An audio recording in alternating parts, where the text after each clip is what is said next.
Mi hijo me lanzó un ultimátum: o sirves a mi esposa y a mis hijos, o buscas otro lugar donde vivir. Sonreí, tomé mi maleta y me fui en silencio.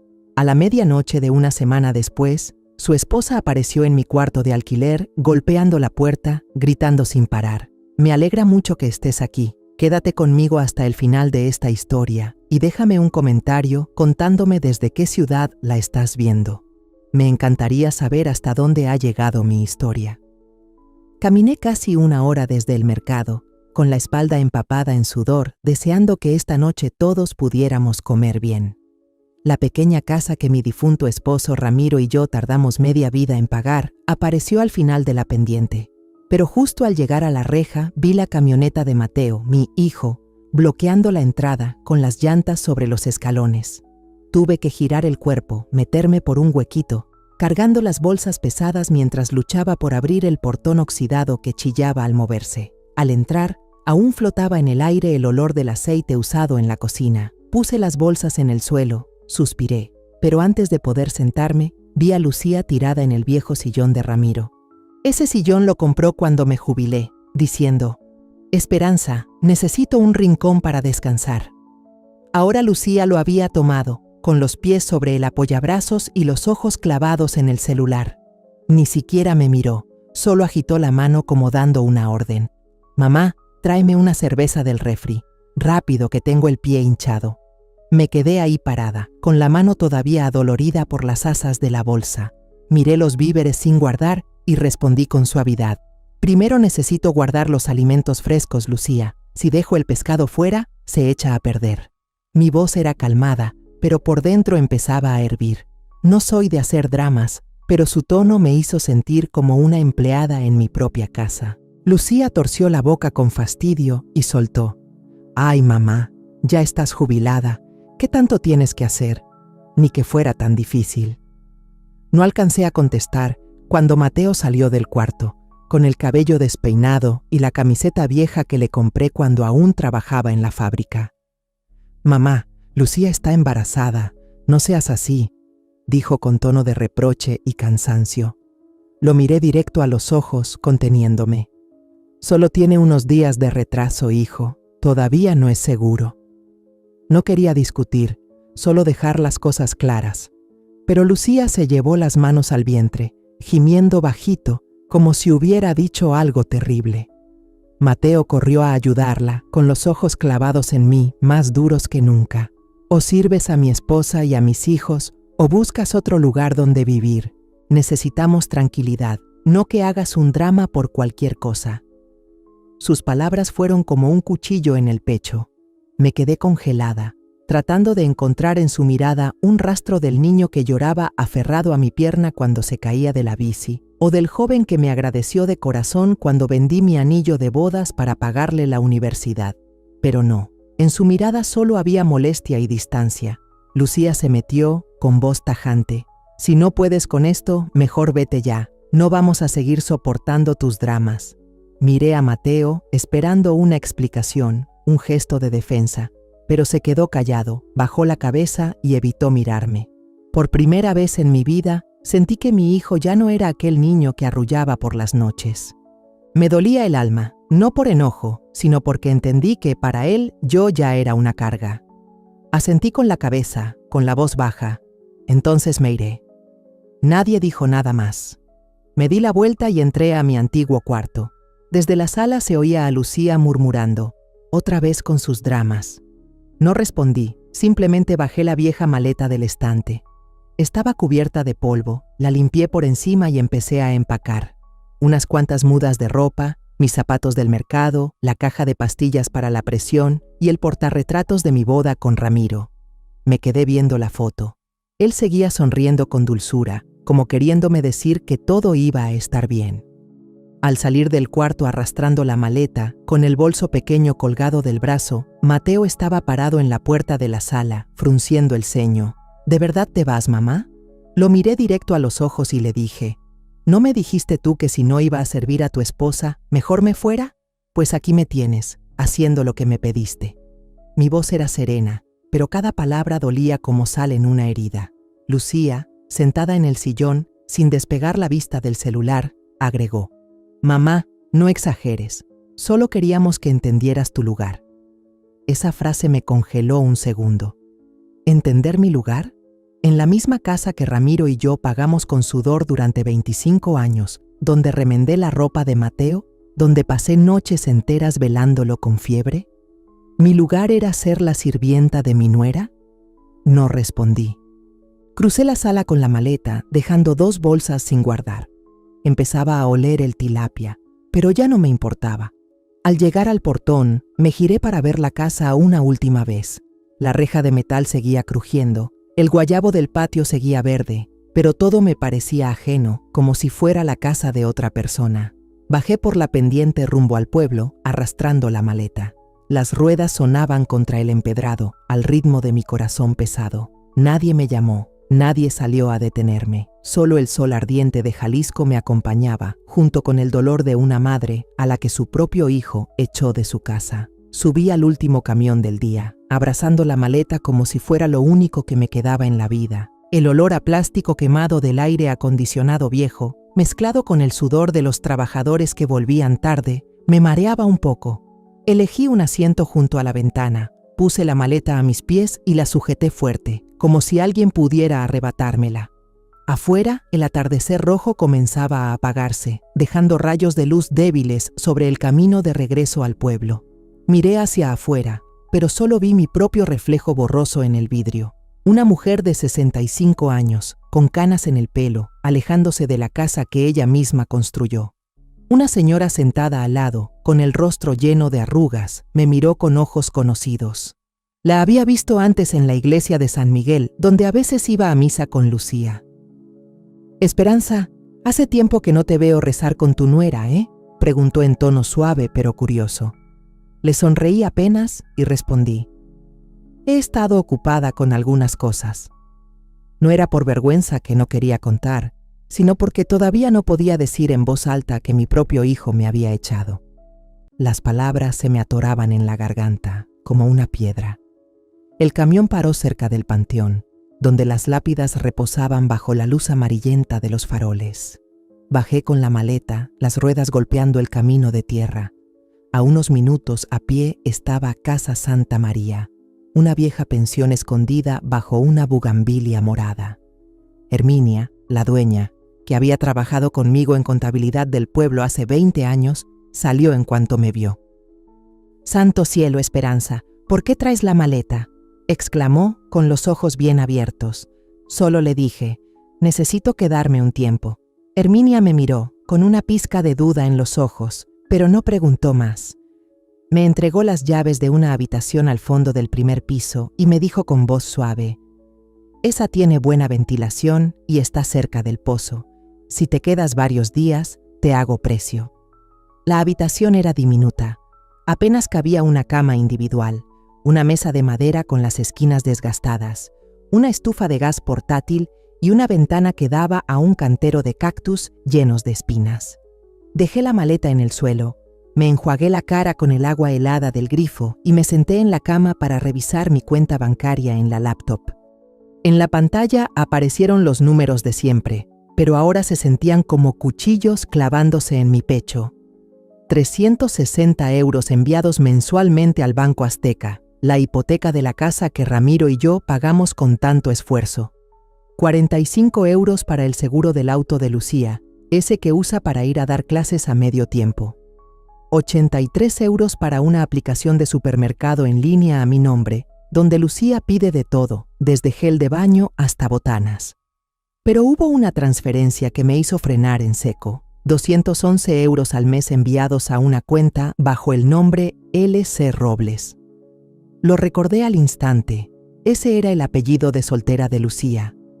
El corazón me latía con fuerza, no de rabia, sino de traición. ¿Durante cuánto tiempo estuve pagando algo sin saberlo? Llamé al servicio al cliente del banco, con la voz temblorosa pero tratando de mantener la calma. «Quiero cancelar esta transferencia de inmediato». La persona al otro lado confirmó: «La cuenta receptora fue abierta el año pasado, señora». ¿El año pasado? Traté de hacer memoria, pero no recordaba nada. Lucía nunca me mencionó una cuenta así. y Mateo tampoco. Le escribí a don Valentín, el mejor amigo de Ramiro, que ahora trabaja en el Banco del Pueblo. Mañana necesito tu ayuda con unos temas de cuenta y papeles de la casa. ¿Nos vemos en el café Doña Irma a las 10 de la mañana? Contestó enseguida. Claro, Esperanza. Nos vemos mañana. Guardé el celular y el cansancio me cayó encima como una cobija pesada. Tendí la sábana sobre la cama individual. El olor a tela vieja me trajo recuerdos de cuando aún vivía en casa, lavando la ropa de toda la familia con mis propias manos. Saqué del equipaje el portarretrato de mi boda con Ramiro y lo coloqué sobre la mesa, al lado de mi cajita de pastillas para la presión y mi cuadernito de gastos. La foto estaba desteñida, pero la sonrisa de Ramiro seguía siendo cálida, como diciéndome que aún estaba conmigo, aunque solo fuera en la memoria. Al caer la noche, el viento pasaba entre las bugambilias de la ventana, trayendo el canto lejano de los grillos.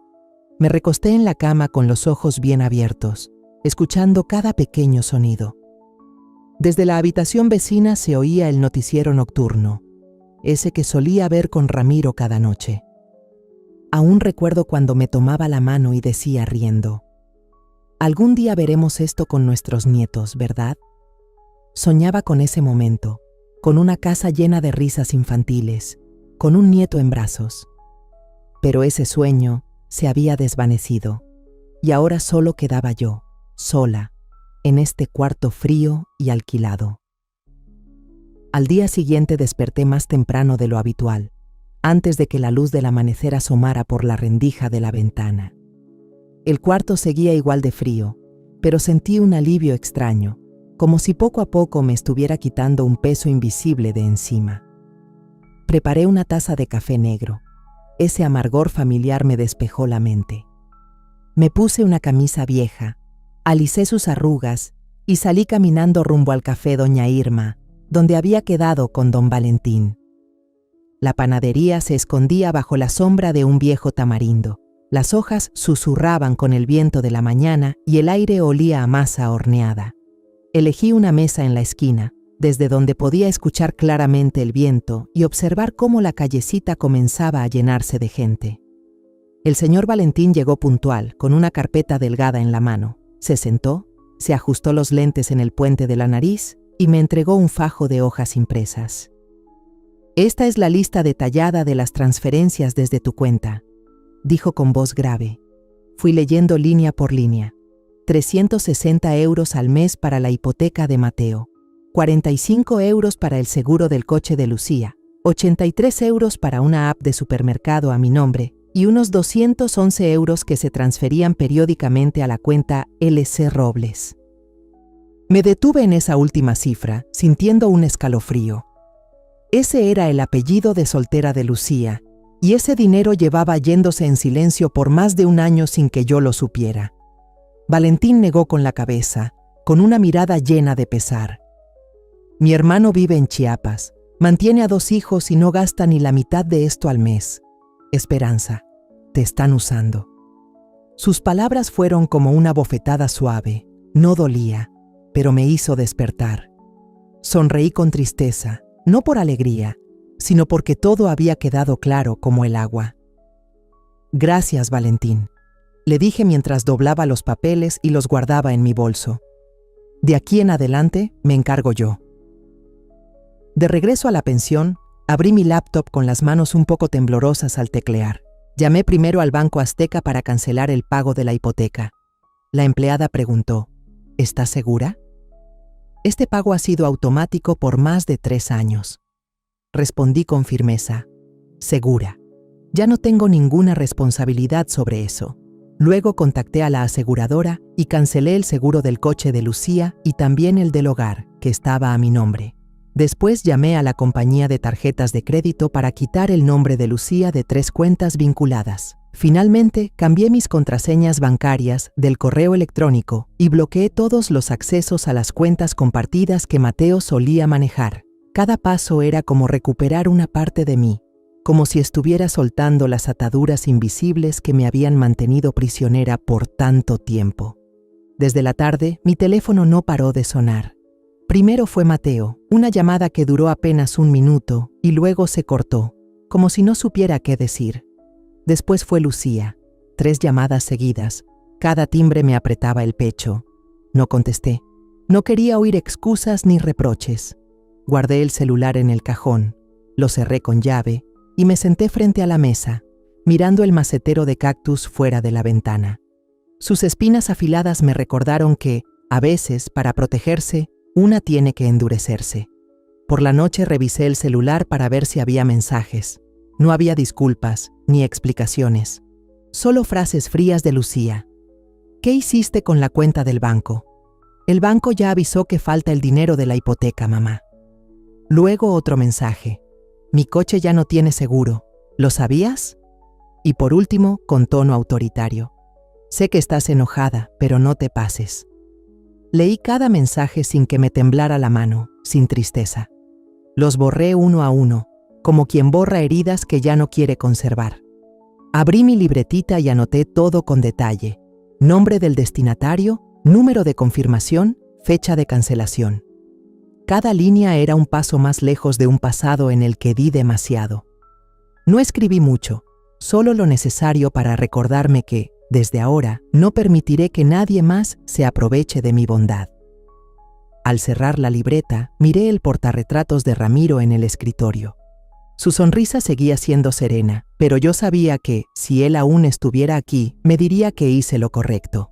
A la mañana siguiente, salí caminando hacia el mercado, donde los pregones y el olor a pescado fresco se mezclaban con el aire del amanecer.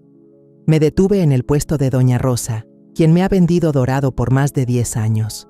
Ella envolvió el pescado para mí, y en voz baja y con algo de duda, dijo: Lucía anda diciendo que te fuiste de la casa porque no querías ayudar con el embarazo. ¿Es cierto eso, Esperanza? La miré directo a los ojos, con voz serena pero firme. Me fui porque empecé a pensar en mí misma, Rosa. Ella asintió, sin preguntar más, pero su mirada me hizo saber que comprendía. De regreso a la pensión, pasé por la tiendita a comprar arroz y frijol. La joven dependienta, Olivia, quien fue alumna mía en el curso de contabilidad cuando daba clases en el pueblo, me sonrió. ¿Cómo está, maestra Esperanza? Escuché que se mudó a una pensión, ¿es cierto? Asentí con la cabeza, sin dar detalles, pero Olivia continuó. Lucía dice que usted es muy estricta, pero yo siempre la vi muy paciente. Solo sonreí, pagué y seguí mi camino. Sus palabras me aliviaron, como si todavía hubiera alguien que me entendiera, aunque fuera un poco. Al llegar a mi cuarto, abrí la ventana para que entrara la luz del sol. Tomé un trapo y limpié el portarretrato de Ramiro, luego lo coloqué con cuidado sobre la mesa. Ya no sentía el peso de ayer. Cada paso que daba, desde cancelar los pagos, bloquear las cuentas, hasta ser sincera con Doña Rosa, era como un ladrillo más en la reconstrucción de mi dignidad. Esa tarde, una llovizna fina cubría el camino hacia la iglesia de San Miguel. Caminé bajo un paraguas viejo, con los zapatos ligeramente embarrados, pero con el corazón más firme que nunca. Fui a ver al padre Alejandro, el mismo que celebró la boda de Mateo y Lucía hace 7 años. La iglesia estaba vacía, solo se oía el golpeteo de la lluvia y el olor a madera vieja de las bancas. El padre Alejandro acomodaba los libros litúrgicos para el domingo, pasando lentamente las páginas de la Biblia. Al verme, sonrió, aunque en su mirada se asomaba cierta preocupación. Esperanza, hace mucho que no te veía.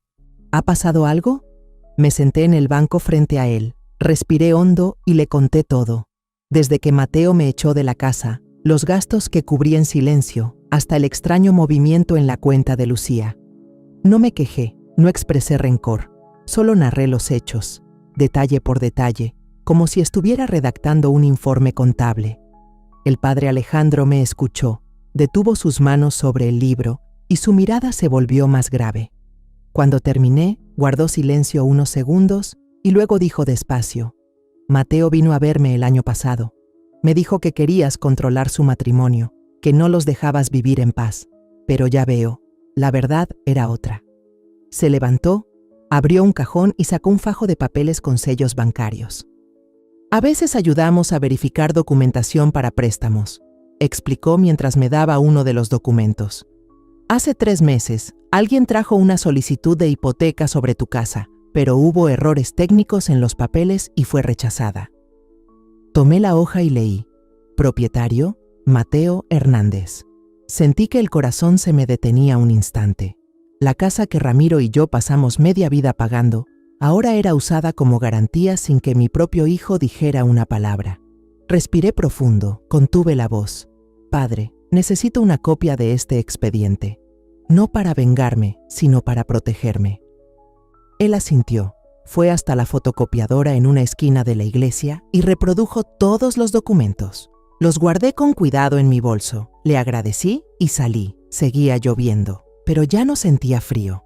Cada paso que daba me acercaba a una decisión que sabía que tenía que tomar. Al llegar al cuarto de renta, abrí la laptop y creé una carpeta nueva. Mateo y Lucía. Evidencia.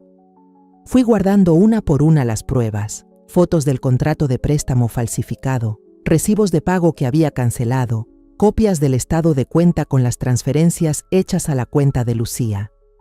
Cada clic que daba me hacía sentir más fuerte, como si estuviera reconstruyendo el muro que debía haber protegido mi dignidad desde hace tiempo. Esa noche, mientras limpiaba el portarretratos de Ramiro, el celular vibró. Era un número desconocido del banco. El representante habló con tono profesional. Señora Esperanza, tenemos registrado que el señor Mateo Hernández llamó la semana pasada preguntando por el estado legal de su propiedad. Apreté el teléfono con fuerza y respondí firme. Exijo que se bloqueen de forma permanente todas las gestiones relacionadas con esa casa, a menos que vengan directamente de mí, la única propietaria. La persona en la línea confirmó y prometió restringir todo acceso. Colgué con una sensación de alivio mezclada con algo de dolor. Mateo, mi hijo, intentaba aprovecharse de la misma casa que yo le había reservado. A la mañana siguiente, caminé hasta la oficina del juzgado local, donde María, una vieja amiga que ahora era secretaria, estaba sentada detrás de un escritorio repleto de papeles. María había sido alumna mía en la clase de contabilidad cuando era joven. Ahora, una mujer de mediana edad con el cabello recogido en un chongo impecable. Al verme, sonrió. Doña Esperanza, ¿cuánto tiempo? ¿Cómo ha estado? Sin rodeos, fui directo al grano. María, necesito saber cómo es el procedimiento para desalojar a un familiar de una propiedad privada. Su mirada se mostró sorprendida por un segundo, pero luego suspiró, como si ya estuviera acostumbrada a este tipo de casos. No es la primera vez que veo a una madre echada por su propio hijo, dijo con tristeza en la voz, pero nunca deja de doler. Me entregó un paquete de documentos y me explicó paso a paso: presentar la solicitud, adjuntar las pruebas de propiedad, esperar la resolución del juez. Escuché con atención, tomé nota de todo y le entregué la copia del título de propiedad junto con el contrato de préstamo falso firmado por Mateo. Voy a empezar por aquí, dije. María asintió, tomó mi mano con suavidad y dijo: Usted es muy valiente, Esperanza. Llámeme si necesita algo. Le sonreí, le agradecí y salí de la oficina. Por primera vez en muchos días, no me sentí como una víctima, sino como alguien que por fin retomaba el control de su vida. De camino a casa, el celular vibró de nuevo. Un mensaje de voz de Lucía con un tono cortante. Mamá, deja de arruinar nuestra vida. ¿Qué tiene de mejor vivir sola en ese cuartucho viejo? Lo escuché completo, sin inmutarme. Pulsé eliminar para siempre y dejé el celular sobre la mesa. Miré el retrato de Ramiro, acaricié su sonrisa con los dedos. Seguro te dolería ver cómo ha cambiado tu hijo, susurré. Pero sé que si estuvieras vivo, me dirías que estoy haciendo lo correcto. Cuidarme a mí misma. El lunes por la mañana me desperté antes de que sonara la alarma. La luz del amanecer se colaba por la ventana, iluminando las macetas de cactus en el patio. Sus espinas brillaban como si me recordaran que hoy debía ser más fuerte que ayer. Elegí un vestido negro sencillo, el mismo que usé en el aniversario luctuoso de Ramiro, y con cuidado metí todos los papeles en mi bolso, copias del título de propiedad, estados de cuenta, y la impresión de las transferencias mensuales. Cada hoja era una prueba, una parte de la verdad que había ignorado por demasiado tiempo. Me recogí el cabello, Tomé un sorbo de café negro y salí del cuarto de renta rumbo a la oficina de lo civil del pueblo de San Felipe. El juzgado quedaba al final de la calle principal, en un edificio bajo con paredes blancas ya amarillentas por el tiempo. Empujé la puerta y entré. El aire olía a papel viejo y tinta. Marcela, la secretaria judicial, quien había sido mi alumna en un curso de contabilidad voluntaria, estaba sentada tras el mostrador. Al verme, se levantó de golpe, con los ojos abiertos de sorpresa. «Maestra Esperanza, qué gusto verla. ¿Viene por algún trámite?» Le sonreí con calma, puse mi bolso sobre el mostrador y dije: «Vengo a presentar una solicitud para desalojar a una persona que ocupa ilegalmente mi propiedad». Marcela se sentó y me escuchó con atención. Yo hablé con claridad, cada palabra como si estuviera leyendo un informe financiero. La casa era de mi propiedad exclusiva. Ramiro y yo la habíamos pagado a plazos durante 25 años. Mateo y Lucía vivían ahí sin pagar renta. Nunca firmamos un contrato de arrendamiento. Durante años cubrí todo: la hipoteca, el seguro del auto, hasta el súper, y ellos no aportaron ni un centavo. Al contrario, me amenazaron y quisieron echarme. Le entregué a Marcela el expediente, estados de cuenta, capturas de pantalla de los mensajes amenazantes de Lucía y hasta el contrato de préstamo falso que Mateo intentó presentar. Ella revisó hoja por hoja, asintiendo despacio, y luego me entregó un formulario. «Llene esto. Lo procesaremos en 3 días. Si no recibimos respuesta de su parte, se emitirá la orden de desalojo en 30 días». Llené el formulario con cuidado, sin que me temblara la mano, aunque el corazón me dolía cada vez que pensaba en Mateo, ese hijo que alguna vez fue mi mundo. Al entregarlo, Marcela me tomó la mano y dijo con voz grave: «Es usted una mujer muy fuerte, señora Esperanza. Yo voy a estar al pendiente de este caso». Le agradecí y salí de la oficina, sintiendo que me había quitado un peso de encima, pero sabía que era solo el comienzo. De regreso, pasé por la estación de policía del pueblo, un edificio pequeño con unas cuantas patrullas estacionadas afuera. Presenté una solicitud para una orden de restricción temporal, junto con una grabación de Lucía gritando y golpeando la puerta de mi cuarto de renta a medianoche la semana pasada. Su voz en la grabación era filosa, llena de furia. «¿Crees que con irte ya estuvo? No vas a destruir nuestra vida así nomás». También entregué imágenes de la cámara de seguridad que mostraban a Lucía golpeando la puerta con fuerza. Un joven oficial recibió la carpeta, vio el video y asintió. «Le abriremos un expediente de inmediato. Vuelva en 72 horas por la orden oficial». Le di las gracias y salí de la estación sintiendo que cada paso mío era más firme, como si estuviera recuperando el control de mi vida.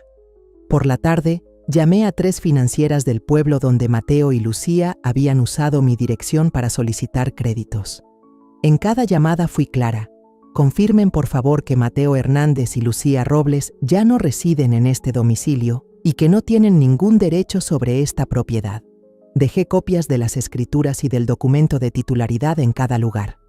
En la última oficina, un agente de crédito frunció el ceño y dijo con tono seco: «La señora Lucía afirmó que la casa era parte de los bienes conyugales en proceso de repartición. Incluso entregó documentación». Respondí sin rodeos, mostrando una copia de la escritura. «Eso es mentira. Aquí está la prueba. La casa está solo a mi nombre». El empleado revisó los papeles y asintió, prometiendo actualizar la información.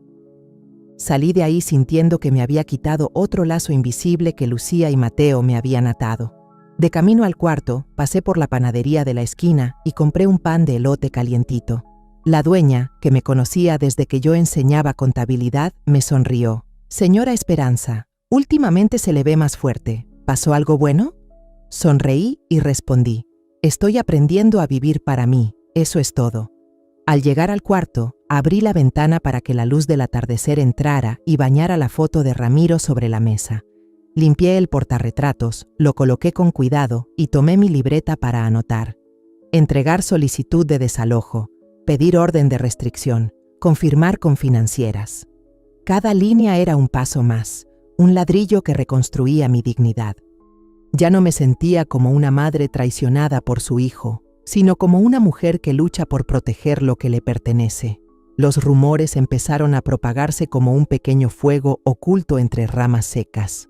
Desde el bullicioso mercado, donde los susurros se mezclaban con los gritos de los vendedores, hasta la silenciosa iglesia de San Miguel, y luego incluso a la escuela primaria, donde Lucía trabajaba medio tiempo.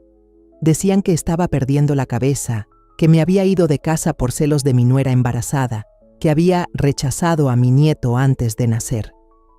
Cada rumor era como una pequeña puñalada, no lo suficientemente profunda como para matarme, pero sí para hacer que el alma me doliera. Supe de inmediato que quien estaba detrás de esas historias era Lucía. Siempre fue buena usando las palabras para pintar un cuadro distorsionado, haciéndome quedar como la mala ante todo el pueblo. Una mañana, mientras regaba mis macetas de cactus en el patio de la pensión, sonó mi teléfono. Era doña Elena, mi amiga del club de lectura de la biblioteca del pueblo, y su voz sonaba preocupada. «Esperanza, ¿ya te enteraste? Lucía anda diciendo por todos lados que ya no estás en tus cabales, que te fuiste porque no soportas que esté embarazada». Apreté la regadera con fuerza, tratando de mantener la calma en mi voz. «Gracias por decirme, Elena. Yo me encargaré». Colgué sin discutir, sin justificarme por teléfono. Sabía que si quería recuperar la verdad, tenía que actuar, no solo hablar. Empecé por pedir una cita con el padre Alejandro. Me recibió en la iglesia, con su sonrisa amable de siempre, pero esta vez con una mirada más atenta. Le entregué una copia de mis documentos médicos, donde el doctor confirmaba que estaba completamente lúcida, junto con un informe del banco sobre algunos gastos inusuales. «Padre, no quiero pelear con rumores, pero necesito que usted sepa la verdad», le dije. Él asintió y puso una mano en mi hombro. «Esperanza, hablaré con quien pregunte. No tienes que enfrentar esto sola». Le agradecí, sintiendo que al menos ya tenía a alguien de mi lado. Luego fui a la escuela primaria San Miguel, donde enseñaba Lucía. El director, el señor Ramírez, era un hombre estricto pero justo, que me había visto varias veces en las reuniones de padres cuando Mateo era pequeño. Me senté frente a él en su pequeña oficina y le mostré copias del estado bancario, la orden de restricción temporal y una grabación de audio donde se escuchaba a Lucía gritando fuera de mi cuarto. «Mire esto, por favor», le dije con voz serena. «Lucía no es la persona que usted cree. Me ha utilizado y ahora está difundiendo mentiras sobre mí». El señor Ramírez revisó los papeles, frunciendo el ceño. «Lo revisaré con cuidado, señora Esperanza. Si lo que usted dice es cierto, no podemos mantener a una maestra así». Asentí y salí de la oficina, sintiéndome como si por fin hubiera aflojado un nudo que me oprimía. Después, me reuní con 3 vecinas de toda la vida, entre ellas doña Consuelo, quien había recibido obsequios de Año Nuevo de mi parte durante más de 15 años. Nos sentamos en el patio de su casa, bajo la sombra generosa de un mango. No me extendí en explicaciones, solo dije: «Si quieren saber la verdad, estoy dispuesta a contarla. Si no, no voy a obligar a nadie a creerme». Les mostré copias de los estados de cuenta donde constaba que yo seguía pagando la hipoteca y el seguro de Mateo y Lucía cada mes. Doña Consuelo me tomó de la mano con los ojos llorosos. «Esperanza, no sabíamos todo lo que estabas pasando. Lucía dijo que te fuiste por egoísmo, pero ahora entiendo». Las otras asintieron, y supe que, una por una, la verdad empezaba a circular. Todo comenzó a girar más rápido de lo que esperaba. Una tarde, mientras compraba mi medicina para la presión en la farmacia, la joven empleada me mandó un mensaje privado. «Señora Esperanza, ayer vino Lucía a comprar vitaminas y le gritó a la vendedora solo porque no le dieron descuento. Todos ya están empezando a ver quién es realmente». Sonreí, le di las gracias y en mi interior supe que Lucía estaba cavando su propia tumba. En la red social del pueblo apareció una publicación anónima que contaba que Lucía había pedido dinero prestado a compañeros en la escuela y nunca lo devolvió. No sé quién la publicó, pero se esparció rápidamente, acompañada de comentarios de conocidos y extraños que poco a poco pintaban el verdadero retrato de mi nuera. No añadí leña al fuego, solo observé en silencio, sabiendo que la verdad siempre encuentra su camino. 3 días después, el señor Ramírez me llamó de nuevo. Yo estaba sentada en una cafetería al final de la calle, escuchando su voz al teléfono. Después de revisar los documentos que nos entregó, hemos decidido suspender temporalmente a Lucía mientras investigamos. Una maestra que se aprovecha de la reputación de una persona mayor y difunde rumores falsos es algo inaceptable. Asentí, aunque él no podía verme, y respondí: «Gracias por hacer lo correcto, profesor». Colgué la llamada, tomé un sorbo de café, sintiendo que acababa de ganar una batalla sin necesidad de alzar la voz. Mientras seguía sentada ahí, el señor Giovanni pasó junto a mi mesa. Era un anciano que había sido alumno mío en la clase de contabilidad cuando era joven. Se detuvo, me saludó con la cabeza. «Sigue siendo igual de directa que antes, Esperanza. Es admirable». Sonreí sin decir nada, pero sus palabras fueron como una brisa fresca que disipó el poco cansancio que me quedaba en el corazón. Aquella mañana, el cielo de San Felipe estaba despejado, pero el fresco otoñal me hizo estremecer al salir de la pensión. Me puse un suéter delgado y abracé con fuerza la carpeta que contenía las copias de los documentos sobre Lucía y Mateo. Caminé hasta la estación de policía del pueblo, donde Antonio, el mejor amigo de Ramiro, de cuando trabajaban juntos en el aserradero, ahora era el jefe de policía. El edificio estaba escondido tras unos eucaliptos, con un portón de hierro viejo y varias patrullas estacionadas de forma desordenada en el patio. Cuando entré, Antonio salía de la sala de interrogatorios, su saco un poco arrugado, pero su mirada seguía tan aguda como siempre. Al verme, sonrió. «Esperanza, ¿cuánto tiempo? Pasa a mi oficina, ¿todo bien?» Lo seguí a una habitación pequeña con un leve olor a café viejo. Coloqué la carpeta sobre el escritorio, saqué las copias de los documentos, en especial el estado de cuenta bancario con la transferencia mensual de 211 euros a nombre de Lucía. «Antonio, creo que algo no está bien», dije con voz serena pero firme. «Necesito que me ayudes a aclarar esto para protegerme». Él asintió, se acomodó los lentes y encendió la computadora tecleando con rapidez. Tras unos minutos, me miró y su voz bajó de tono. «Esperanza, no sé si estás preparada, pero tienes que saber que Lucía está bajo investigación encubierta».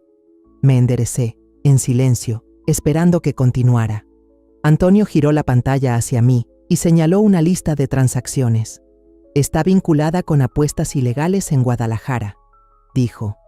«Una cuenta secundaria a nombre de LR, el alias que Lucía usa en la plataforma de apuestas. Presenta movimientos sospechosos. El dinero proviene de tu tarjeta de crédito, desde el año pasado, en montos de entre 150 y 400 euros por vez». Sentí que la sangre se me helaba. Esas cifras, ese dinero que pagué con tanta confianza, había servido para alimentar la adicción al juego de Lucía. Antonio me mostró también una lista de contactos de una empresa de cobros. Al menos 2 acreedores con nombres falsos habían llamado a mi dirección, y la policía sospecha que Lucía usó mi domicilio para pedir préstamos express y evitar ser localizada. Respiré hondo, tratando de que no se me quebrara la voz. ¿Y Mateo? ¿Él está implicado? Antonio negó con la cabeza, con una mirada que dejaba ver algo de lástima.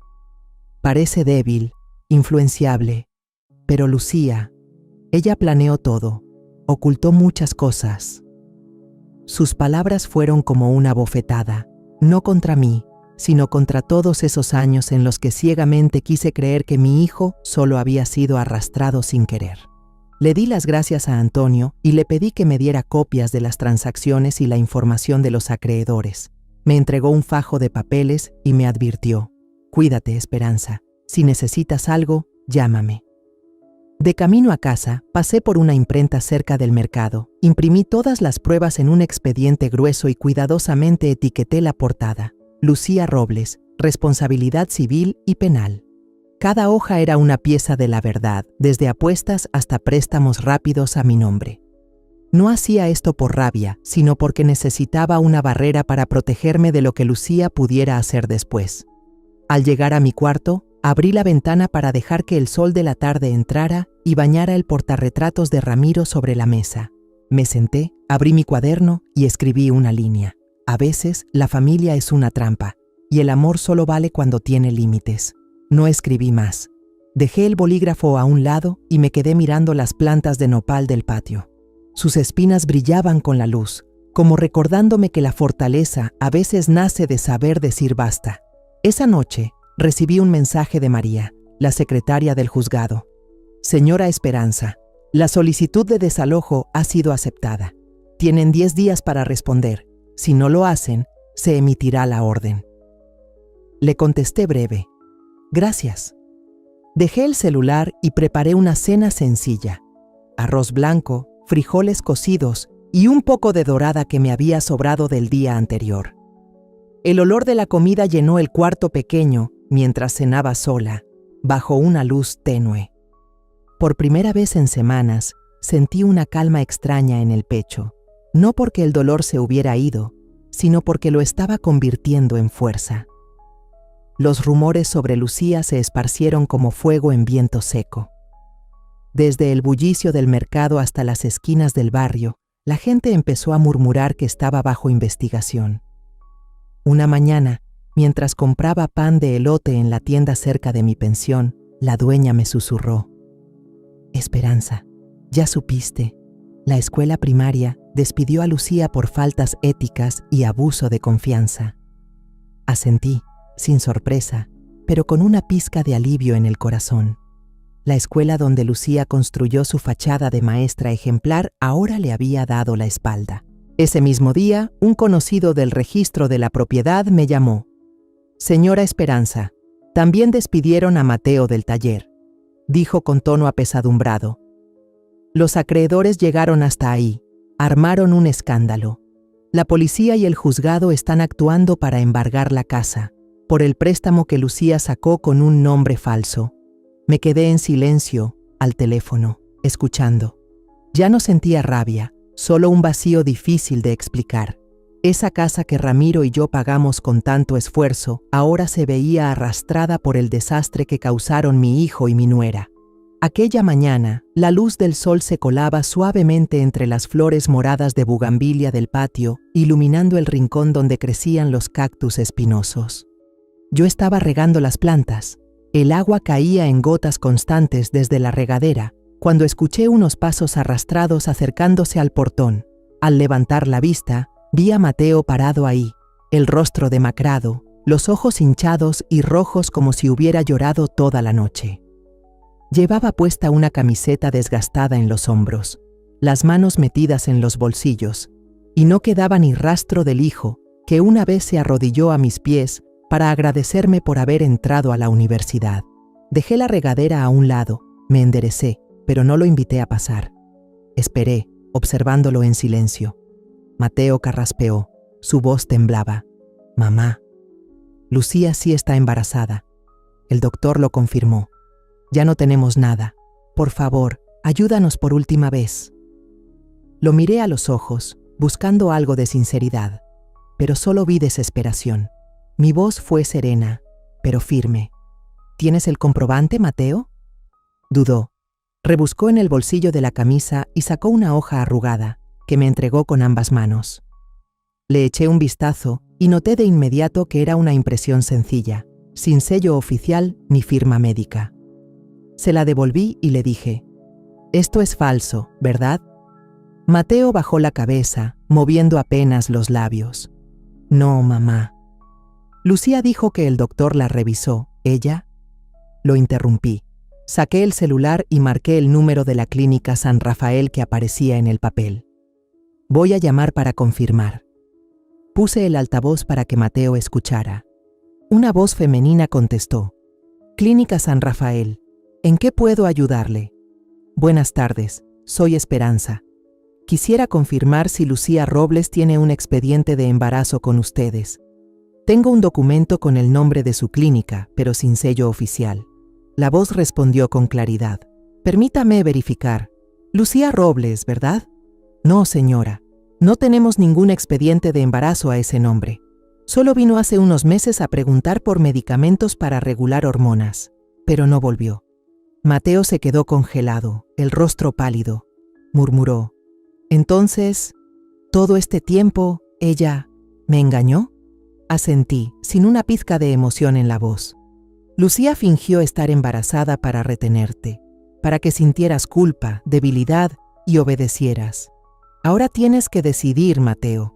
O sigues en la sombra de Lucía o te levantas y empiezas de nuevo. Él bajó la cabeza, apretando con fuerza el papel arrugado. Luego la levantó, los ojos llenos de lágrimas. Mamá, me equivoqué. No sabía que todo era así.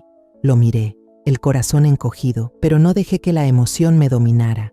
Si te equivocaste, lo corriges, Mateo.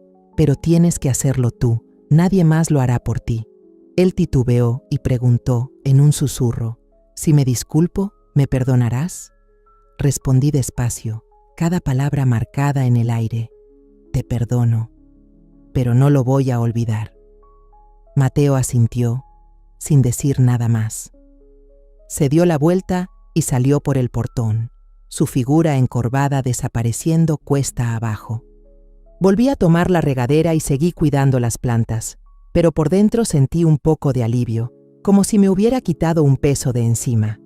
Unos días después, mientras limpiaba el cuarto, un joven policía llamó a la puerta. Llevaba uniforme, un sobre de papel craft en la mano y habló con cortesía.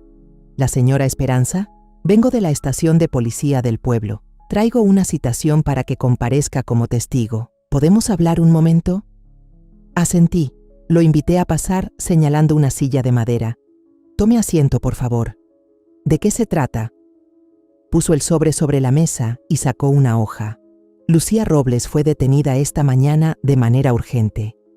Tenemos pruebas de varios delitos: falsificación de documentos médicos, fraude financiero con identidad ajena, uso indebido de dirección de residencia para solicitar préstamos y alteración del orden público en esta pensión». Asentí con la cabeza, sin sorpresa, pero aún así pregunté: «¿Y cuáles son las pruebas concretas, oficial?» El agente sacó una memoria USB, la conectó a mi laptop y reprodujo un video de la cámara de seguridad del hostal. Lucía estaba afuera, golpeando la puerta con fuerza, gritando: «¡Abra la puerta, señora Esperanza! ¿Cree que con irse se acabó todo? No puede destruir nuestras vidas así». Detuvo el video y me miró. «Además, tenemos extractos bancarios, un contrato de préstamo falso y una declaración de la financiera en Guadalajara. Ella usó su dirección para obtener un préstamo urgente, más de 3.000 euros en total. ¿Desea proceder por la vía civil?» Negué con la cabeza, mi voz tranquila. «No, que la ley haga lo que tenga que hacer. Yo solo quiero que desaparezca de mi vida, lo más lejos posible». Él anotó mis palabras, luego se levantó. «Muy bien, necesitaremos que se presente como testigo en el juicio la próxima semana. Aquí está la citación, guárdela bien». Recibí el sobre y lo acompañé hasta la puerta. Cuando se fue, abrí la ventana, dejando que la brisa de la tarde entrara, trayendo consigo el dulce aroma de las bugambilias. Me senté en la mesa, limpié el portarretratos de Ramiro y abrí mi libreta. Escribí: «Lucía detenida, testigo la próxima semana, fin de un capítulo». No escribí más, solo lo suficiente para recordarme que iba por buen camino. Preparé una cena sencilla. El olor de la comida llenó el pequeño cuarto, y me senté a comer bajo la tenue luz, con una sensación de paz que se volvía cada vez más clara. Ya no era la madre traicionada por su hijo, ni la mujer a la que otros pisoteaban. Era Esperanza, una mujer que estaba renaciendo poco a poco, desde las heridas más profundas, para vivir una vida propia. El domingo por la mañana, desperté con los primeros rayos del amanecer. La luz dorada se colaba por las rendijas de la ventana, iluminando los cactus del jardín. Elegí un vestido azul sencillo, el que Ramiro decía que me hacía ver más joven. Recogí mi cabello con cuidado y salí del cuarto. La iglesia de San Miguel estaba a unas cuadras. Caminé despacio, disfrutando el fresco de la mañana. Ese día la iglesia estaba más llena de lo normal, los bancos de madera ocupados por completo, el murmullo de la gente mezclado con el suave aroma del incienso del altar. Elegí la tercera fila, junto al pasillo, donde la luz del vitral formaba destellos en el suelo de piedra. El padre Alejandro acababa de terminar su sermón sobre el perdón. Su voz cálida resonaba en el templo. Luego miró alrededor y preguntó: ¿Alguien quiere compartir algo con la comunidad? La iglesia guardó silencio. Solo se oía el zumbido constante del ventilador de techo. De pronto, escuché un crujido de madera detrás de mí. Me giré y vi a Mateo ponerse de pie. Llevaba una camisa blanca algo arrugada, sus hombros delgados temblaban levemente, pero su mirada ya no esquivaba la mía como la última vez que nos vimos fuera del hostal.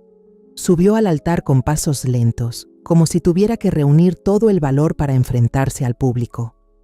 La iglesia quedó completamente en silencio. Todas las miradas se dirigieron a él. Apreté las manos. El corazón me latía con fuerza, sin saber qué iba a hacer. Mateo se paró frente al micrófono, se aclaró la garganta, su voz temblorosa pero clara. Mi nombre es Mateo Hernández. Soy hijo de la señora Esperanza, a quien eché de su propia casa. Se oyeron murmullos entre los bancos, pero el padre levantó la mano, pidiendo silencio. Mateo respiró hondo. Su mirada recorrió a los presentes hasta posarse en mí. Continuó, aún con voz temblorosa, pero cada vez más firme. Me equivoqué. Mi esposa, Lucía, y yo aprovechamos a mi madre durante muchos años. Gastamos su dinero, vivimos en la casa que ella y mi padre pagaron durante toda su vida, pero nunca la valoramos. La obligué a irse, la dejé sola en un hostal y permití que mi esposa la acusara falsamente de tener demencia, de ser egoísta por no querer ayudarnos. Se detuvo, bajó la cabeza y apretó las manos como si intentara contener sus emociones. Yo me enderecé, sin parpadear, con el corazón latiendo con fuerza pero sin derramar una lágrima. Mateo levantó la vista, me miró directamente y con la voz entrecortada dijo: «Mamá, lo siento, no solo por lo que hice, sino por mi cobardía. Sé que pagaste la hipoteca de la casa, el seguro del auto, los recibos del súper, todo para nosotros, pero nunca te di las gracias.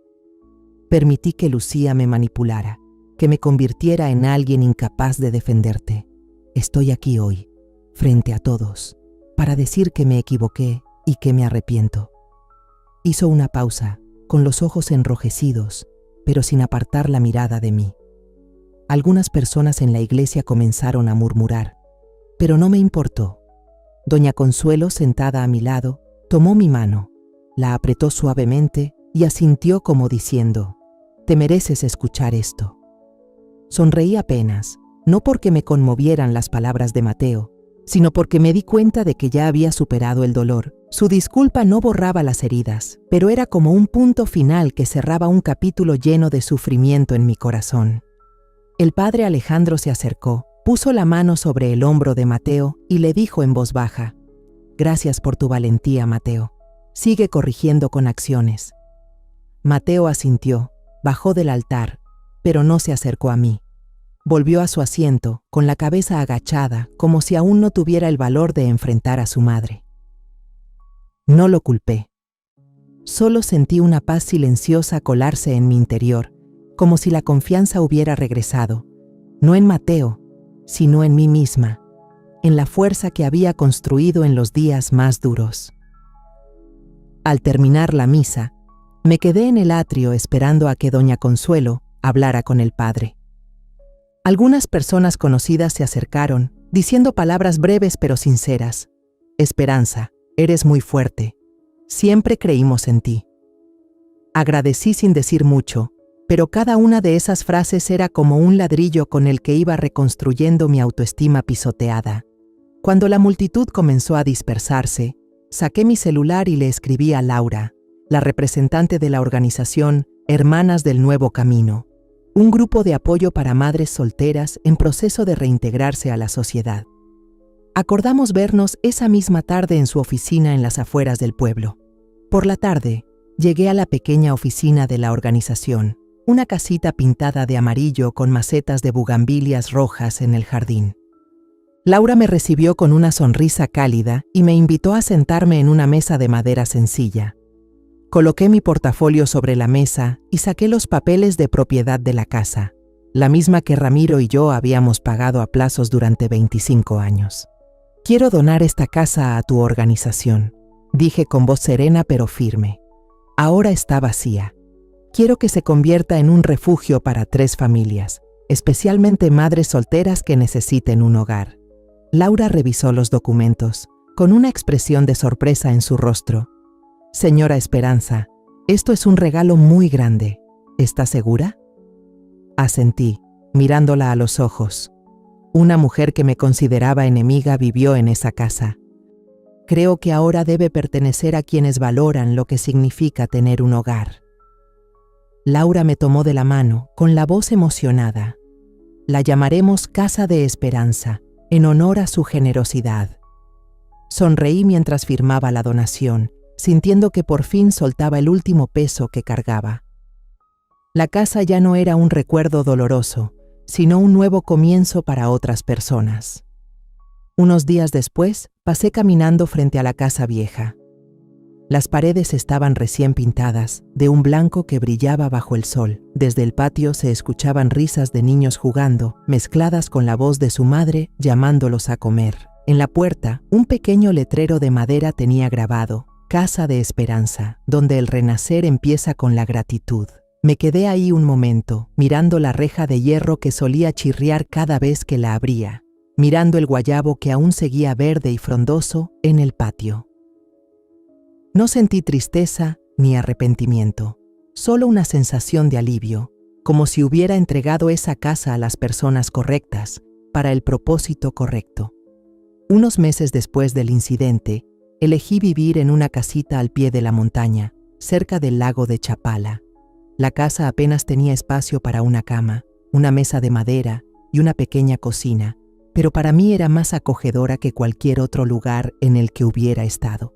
Cada mañana me levantaba temprano, preparaba una taza de café negro y abría la puerta para mirar el lago de un azul tenue. Las golondrinas bajaban a beber agua, dejando pequeños círculos sobre la superficie. Nadie me molestaba. No había gritos ni mensajes con exigencias. Solo el sonido suave del viento y el olor a tierra húmeda del pequeño jardín que cuidaba afuera. Planté dalias rojas, bugambilias moradas que daban sombra y unos cuantos arbustos de lavanda fragante. Cada vez que cortaba una ramita de lavanda, la acercaba a la nariz, respiraba hondo y sentía como si algo dentro de mí se limpiara. En el balcón colgué un marco con la foto de Ramiro. Su sonrisa amable seguía igual que siempre, como si me mirara, asintiendo con aprobación a la vida nueva que había elegido. A menudo le hablaba, sin decir palabras en voz alta, solo pensamientos sueltos mientras regaba las plantas o limpiaba el marco. ¿Ves? Ya estoy bien, pensaba, y una paz suave me llenaba por dentro. Un sábado por la mañana, mientras podaba unas ramas de bugambilia, el celular vibró. Un mensaje de Mateo apareció en la pantalla. Mamá, estoy yendo a terapia. Sé que no puedo compensar nada todavía, pero ¿podríamos tomar un café? Me quedé viendo el mensaje un buen rato, el dedo sobre la pantalla sin responder de inmediato. No sentí enojo ni emoción, solo algo extraño, como si Mateo ya fuera un desconocido, ya no el niño que solía tomarme de la mano pidiendo pan de elote. Al final, escribí una respuesta corta. Lunes por la mañana, café Doña Irma. A las 8. El lunes llegué temprano. Elegí la mesa junto a la ventana en el café Doña Irma. El olor a café recién tostado y pan de elote caliente flotaba en el aire, recordándome los días en que Mateo y yo veníamos aquí cuando él era pequeño, cuando me contaba que quería ser ingeniero. Pedí una taza de café negro y esperé mirando la calle que empezaba a llenarse de vida. A las 8 en punto, Mateo empujó la puerta y entró. Llevaba una camisa azul clara, el cabello bien peinado y en su mirada ya no se notaba el cansancio de la última vez que lo vi afuera de la pensión. No me abrazó, no lloró, solo asintió con la cabeza y se sentó frente a mí.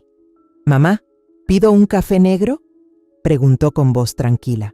«Sí, como siempre. ¿Y un pan dulce también?», respondí con una sonrisa leve. Él pidió y nos quedamos ahí tomando café y comiendo pan, como dos viejos conocidos que se reencuentran después de muchos años. Nadie mencionó el pasado, ni a Lucía, ni la casa, ni aquellas palabras que dolieron. Miré a Mateo y lo vi más delgado, pero su mirada ya no tenía la desesperación de antes. Me contó algunas cosas pequeñas, sobre la terapia, sobre cómo buscaba un nuevo trabajo en otro taller mecánico. Lo escuché, asentí, pero no pregunté más. No quería escarbar, no quería abrir heridas que aún no cicatrizaban. Cuando el mesero trajo la cuenta, estaba a punto de pagar, pero Mateo se adelantó y sacó el dinero. «Déjame a mí, mamá. Hace mucho que no te invito a nada». Asentí, dejé que él pagara. Cuando se levantó le dije suavemente: «El café está bien, Mateo, pero la confianza hay que infusionarla con el tiempo, como el té. No se puede apresurar». Me miró. Asintió despacio, con una pizca de arrepentimiento en la mirada. «Lo sé, mamá. Haré el intento». Mateo se fue, caminando por una calle bañada por el sol de la mañana. Me quedé sentada, tomé el último sorbo de café y miré hacia el lago Chapala, que brillaba a lo lejos. Una gaviota cruzó el cielo, con las alas extendidas, libre y en paz. Murmuré para mí misma: ya recorrí todo el camino, desde el sacrificio hasta la traición, luego el rompimiento y por fin la tranquilidad. No necesito que Mateo me compense, ni tampoco una disculpa. Solo me necesito a mí misma y esta vida, donde soy esperanza, no la madre traicionada ni la mujer pisoteada. Al llegar a mi casita, abrí el cuaderno y escribí la última línea. La familia no es un lugar para sacrificar la dignidad.